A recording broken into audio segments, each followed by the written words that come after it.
The Equal Protection Clause specifies that no state will deny to any person within its jurisdiction the equal protection of the laws. It is through the Equal Protection Clause that Congress and the courts have applied legislation to expand and protect the educational rights of DLC students. The first major legislation passed to protect the rights of disabled students was the Education for All Handicapped Children Act of 1975, or EHA for short. Before the act was passed, educational opportunities for disabled students were sparse, if not non-existent. In 1975, people with disabilities weren't properly guided or taught. Instead, they were merely accommodated with the lowest possible educational standards. The insufficient educational standards for disabled students demanded a change.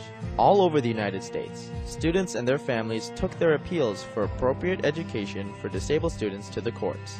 In 1972, the Pennsylvania Association for Retarded Children, also known as the PARC, accused Pennsylvania for educational discrimination against students with disabilities. The PARC argued that any child, with or without a disability, has the right to a free and appropriate education assured by the Constitution.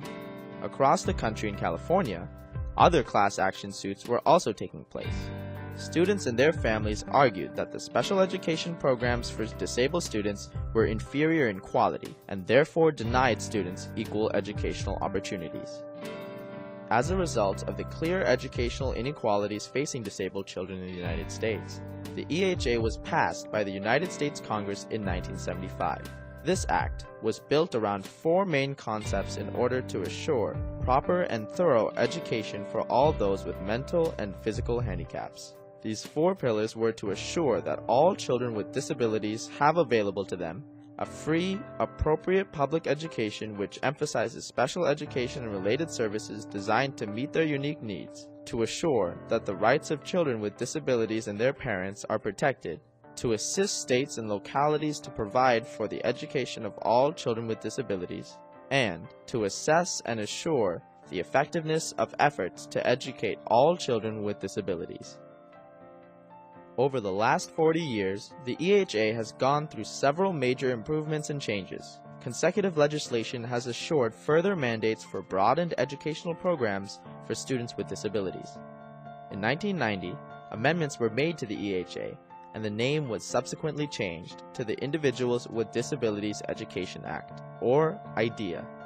IDEA ensured that students with disabilities are entitled to a free, appropriate public education, and that each child's education will be planned and monitored with an individualized education program, or IEP.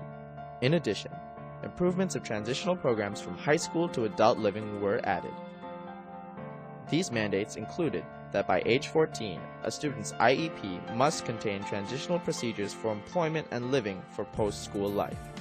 In 2004, even more changes were added, including the requirement for certification of all special education teachers and the obligation of schools to keep strict discrepancy of a student's accomplishments or intellectual abilities to conclude whether a child has a learning disability. These amendments of IDEA have significantly expanded the educational opportunities for students with disabilities. Today, approximately 60% of students with disabilities participate in general education classrooms for 80% of their school day, and 6.6 million children obtain specialized services to meet their IEP goals. Thanks to these types of opportunities guaranteed by IDEA, programs like our Unified Sports class at South Salem High School are possible. Through the Special Olympics organization, South Salem High School has become a Unified Champion School, offering the Unified Sports class.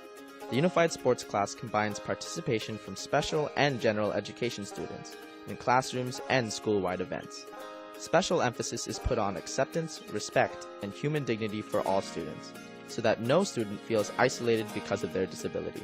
One of the goals of this program is to incorporate support as an entire school to create a movement of involvement, diversity, and support. This past March, the Unified Sports class held their first championship basketball tournament.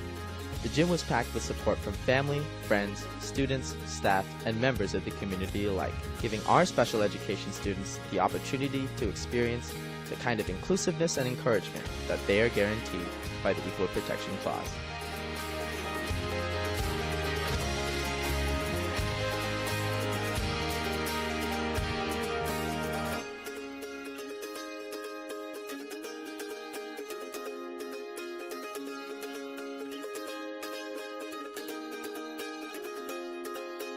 Bryant.